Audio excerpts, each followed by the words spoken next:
Dahil nga sa narinig dito ni Carlos, itong nag-uusap si Annalyn at Doc Lendon na may kinalaman nga itong si Zoe dahil siya lamang ang huling nakakasama dito ni Lolo Pepe. Kaya naman nung marinig ito ni Carlos ay agad itong nilapitan at ipinagtanggol naman niya itong si Zoe.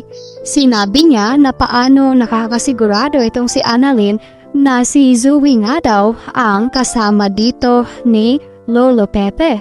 Kaya naman ipinagtataka dito ni Annalyn kung bakit bigla ang ipinagtanggol dito ni Doc Carlos itong si Zoe.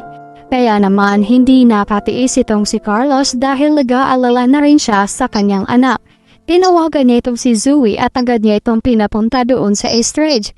Ngunit dumating naman doon itong si Zoe, agad na tinanong dito ni Carlos kung totoo ba ang sinasabi dito ni Annalyn. Sinabi rin dito ni Carlos na kakampi daw siya dahil siya ang ama nito.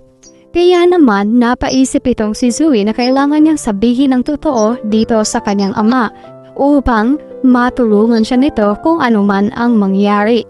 At dahil dito inamin nga dito ni Zoe na may kinalaman nga sila dito ni Moira.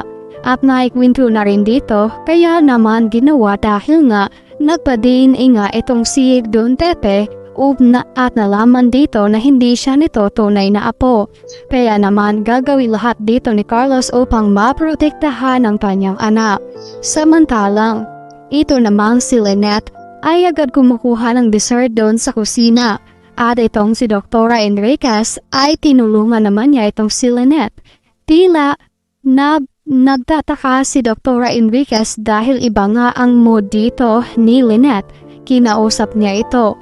At sinabi dito ang tungkol nga doon sa hinihiling dito ni Carlos na gusto nang magkaroon ng anak.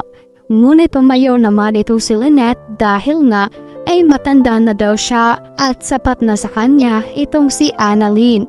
Kaya naman inadvisean dito ni Dr. Enriquez na hindi naman daw pag-aari ni Carlos ang kanyang katawan.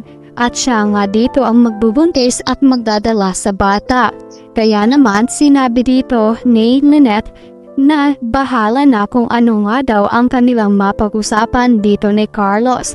Kaya naman agad na tumawag itong si Annalyn kay Lynette upang ibalita dito ang tungkol sa pagkawala dito ni Lolo Pepe. At ginawa nga dito na si Moira na naman ang magiging suspect. Kaya nung marinig ito ni Carlos ay agad niya itong tinanong at biglang ang napatulong ito si Lynette na iligpit ang mga kalat doon sa kusina. Ngunit nagpaalam din itong si Carlos na pupunta ng Eastridge dahil nga marami daw siyang gagawin. Kaya mag-isa na lamang itong si Lynette. Samantalang, agad naman sinundan dito ni Giselle at RJ itong si Moira. Walang kaalam-alam ito at malayo na nga daw ito sa lugar doon sa Maynila. Nasa province na nga sila at agad naman kumontak itong si Giselle upang sumunod ang mga pulis. At dahil dito ay nagtataka at natakot itong si Giselle na baka kung ano nga ang ginawa nila kay Don Pepe. Kaya naman dito natin naaabangan bukas kung ano nga ba ang mangyayari dito kay Don Pepe at kung maabutan pa nga ito ng mga pulis.